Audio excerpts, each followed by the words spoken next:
त्यावेळेला त्याच्या मॅडम बसलेल्या आहेत, त्यांनी आम्हाला वोटिंगचं सांगितलं, काउंटिंग 19,000 समथिंग वरती अमाऊंट होतं, 19,000. तिकडेच मी ऑब्जेक्शन घेतलं की जर काल 26,651 झालं होतं मतदान, 7,000 मतं आमची गेली कुठे, त्याचं मला उत्तर पाहिजे. मग त्याच्यानंतर रिकाउंटिंग होत आहे, रिकाउंटिंगमध्ये नंतर ती मतं आली पुढे आमची, पण त्याच्यानंतर सुद्धा ते टॅली होत नव्हतं. त्याच्यानंतर पण एक मशीन बंदच होती, ती त्यांनी शेवटला उघडली. त्याच्यामध्ये परत मला 300-400 मतांनी वाढलेली आहे मी, आणि तेव्हा कुठे जाऊन तो आकडा टॅली झाला. आणि आमचा थर्ड राऊंड पहिला जेव्हा त्यांनी केला तेव्हा त्याच्यामध्ये पण बराचसा कालावधी त्या लोकांनी घातला. तो का घातला त्याचं मला उत्तर अजून मिळालेलं नाहीये. तिसरी गोष्ट, एखादी मशीन अशी बंदच कशी काय राहते, खोलाचीच राहून जाते. हे तुम्हाला पटतंय का, मीडियाला पटतंय का? हे मशीन एखादी खोलाची राहूनच जाते. त्याच्या आधी तुम्ही रिझल्ट डिक्लेअर करता, जेव्हा तुम्ही पहिले टोटल बोलता तेव्हा तुम्ही 19,000 समथिंग बोलता. ऑलरेडी मतदान झाले 26,651. मग हे चाललं काय? मला हाच प्रश्न विचारायचा प्रत्येक जनतेला की अशाच प्रकारे जर निवडणुका होणार असतील ना, तर आमच्या की तरुण जे आम्ही लढायला इथे आलेलो आहोत ना, कोणी डोकं वर उचलणार नाही. सगळीकडे बिनविरोधांचे नगरसेवक निवडून येणार आहेत. तुम्ही प्रभाग क्रमांक 3चा इतिहास बघा, ह्याच्या आधी 100 ते 200 मतांनी इकडचे उमेदवार निवडून आलेले आहेत.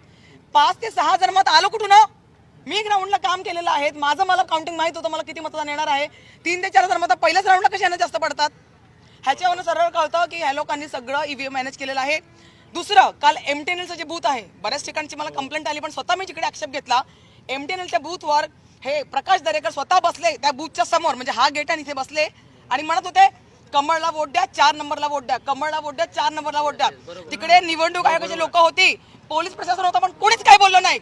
मग अशाच प्रकारे इथे लोकशाही गळा घोटणार असतील आणि हुकुमशाही चालणार असेल तर मी निवडणूक आयोगाला सांगते, तुम्ही संविधान आहे ना ते बंद करून टाका.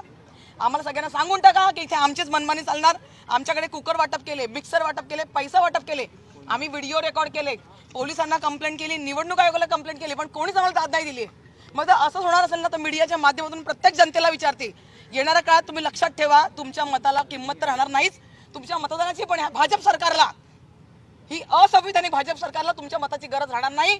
आणि आज जे तुम्ही दिवस बघताय ना, मुंबईकरांना मी खास करून सांगते, तुम्ही येणाऱ्या काळात तुमचा गाशा गुंडाळा आणि सगळ्यांनी गुजरातला जाऊन शिफ्ट व्हा. मला एक मराठी मुलगी म्हणून आणि एक मुंबईकर म्हणून तुम्हाला एवढाच सल्ला द्यायचा आहे. आता तुमची भूमिका काय असणार आहे? तुम्ही काय कोर्टात जाणार आहेत का? आता मला आमच्या वरिष्ठांशी बोलावं लागेल, तसे आमचे पक्षप्रमुख उद्धवसाहेब ठाकरे आहेत, त्यांना सगळं रिपोर्ट द्यावा लागणार आहे की ते काय घडलं काय नाही घडलं. कारण का आतापर्यंत जेवढे मला माहिती आहेत, म्हणजे 1, 2, 3 आणि 4 ह्या 4 आमच्या प्रभागांचा निकाल मी समोर असतानाच आला, तर 4ही प्रभागामध्ये आमचे उमेदवार आलेले नाही आहेत आणि त्यांचे उमेदवार भरघोस मतांनी आलेले, ज्यांची काहीच कामं नाही आहेत प्रभागामध्ये, काहीच कामं नाही आहेत. म्हणजे आम्ही डाऊन टू अर्थ कामं केलेले उमेदवार होतो आणि तरी सुद्धा आमचे उमेदवार एवढ्या बघा 100-200 मताधिकाने पडलो तर आम्ही समजू पण शकलो असतो, कुठेतरी मतदार विकला गेला. पण मला माहिती आहे ही भारताची जनता किंवा मराठी माणूस आणि मुंबईत राहणारा प्रत्येक माणूस यांनी प्रामाणिकपणे मतदान केलेलं आहे आणि ठाकरेंना केले. तुम्ही आजही बघा, दुसऱ्या क्रमांकावर तुमची बहीण तुम्हाला दिसेल. आजही त्या लोकांनी जरी ईव्हीएमचा घोटाळा केला ना तरी बहुसंख्य मतं आम्ही घेतलेली आहेत, पण ही मतांची चोरी आम्ही केलेली नाहीये. आज काँग्रेसची मतं, हा काँग्रेसचा गड मानला जातो, 3 नंबर प्रभाग काँग्रेसचा गड मानला तो, काँग्रेसची मतं कुठे गेली? डिवाइड झाली तरी कुठे गेली? त्यांची तरी संख्या तेवढी व्हायला पाहिजे होती का नको? एवढ्या लवकर मतदार चेंज होतात का? ज्याप्रमाणे लोकसभेला चेंज झाले, विधानसभेला लगेच त्याचं उलट झालं, त्याच्यानंतर महानगरपालिकेला अजून उलट, हे शक्य आहे का? मुंबईतला प्रत्येक मराठी माणूस आणि मुंबईकरांना माझा प्रश्न आहे, बघा तुम्ही कुठल्याही सत्याला मानणारे असात, कुठल्याही पक्षाला मानणारे असात, पण निवडणुका ह्या प्रामाणिकपणे लढायच्या असतात, त्याच्यामध्ये अशा चोऱ्या नसतात करायच्या. मी महिला असून मी प्रामाणिकपणे लढली, पण ह्या बीजेपी वाल्यांनी प्रत्येक सेंटरवरती त्यांची माणसं उभी करून सेंटरच्या आत सांगत होते बीजेपीला द्या, 4 नंबर द्या, 4 नंबरचं बटन दाबा, कमळला द्या. आमची तिकडे कोणीच माणसं नव्हती. तुम्ही मीडियावाले असाल तर माहिती घ्या.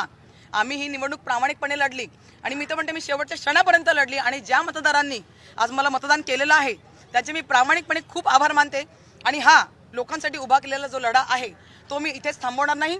या हुकुमशाहीच्या विरोधात मी लढत आलेली आहे आणि ह्याच्या पुढे पण लढत मी राहणारच आहे. तुम्हाला काय वाटतं, ईव्हीएम मुळे हा झाला की जे मतदार आतमध्ये जाऊन ते मतदारांना भाजपला करत त्याच्यामुळे झालेलं? हे बघा, ह्याच्यामध्ये भरपूर गोष्टी मी सगळ्या तुम्हाला सांगते. सर्वात पहिले तर त्या लोकांनी मिक्सर, कुकर आणि पैसे वाटप केले, हे तुम्हाला सगळ्यांना माहीत असेल, कारण का आम्ही व्हिडिओज वगैरे काढून भरपूर आम्ही प्रयत्न केले की ह्याच्यावरती आक्षेप घेतला जावा, तो घेतला गेलेला नाही.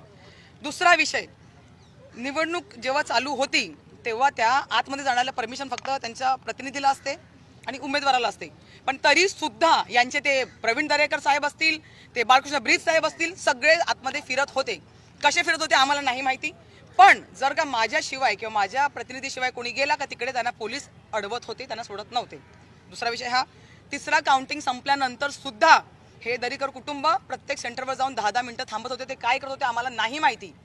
चौथा महत्त्वाचा विषय म्हणजे ईव्हीएम मशीन ज्या सील केल्या गेल्या होत्या आमच्या डोळ्यात देखत, त्या आम्ही यायच्या आधी ओपन झाल्या. म्हणजे ह्याचा अर्थ आम्ही काय समजायचा? ईव्हीएम मशीन, पोस्टल वोट आम्ही येण्याच्या आधी का ओपन केले गेले त्याचं मला उत्तर पाहिजे आहे. म्हणजे हो, एकतर ह्या लोकांनी पैसा वाटप करून लोकांना अमिषांना भूल पाडलेली आहे, आणि दुसरं ह्या लोकांनी ईव्हीएम मशीनमध्ये घोटाळा केलेला आहे, आणि तो खरंच घोटाळा केला त्याचं सबूत हे म्हणतात ना नेहमी. हे विरोधक नुसते ओरडतात आम्ही ईव्हीएमचा घोटाळा केला. तुम्ही घोटाळा केलाय म्हणून त्याचे सील ओपन होते, हे आम्ही सगळ्यांनी बघितलंय. जेवढे 3 नंबरवरचे उमेदवार होते आमचे प्रतिनिधी, आम्ही डोळ्यांनी पाहिलं की सील ओपन होते आम्ही येण्याच्या आधी. म्हणजे हो, तुम्ही चोरी केली आहे. भाजपला बोलते तुम्ही मत चोरी केली आहे आणि तुम्ही मतदान जिंकलेलं आहात. पण एवढं लक्षात ठेवा, जनता मूर्ख नाहीये. जर 100-150 वर्ष राज्य करणारे आम्ही इंग्रजांकडे पालतून पाठवलं ना, तेच रक्त ना माझ्या मनगटात आहे. तुम्ही काय हो 10-12 वर्षाचे राज्य करणारे ते आम्हाला शहाणपण शिकवणार? ज्या दिवशी भारतातला नागरिक जागृत होईल ना, त्या दिवशी तुम्हाला पळता भुई इथे कमी पडेल, हे मी आज सांगते तुम्हाला.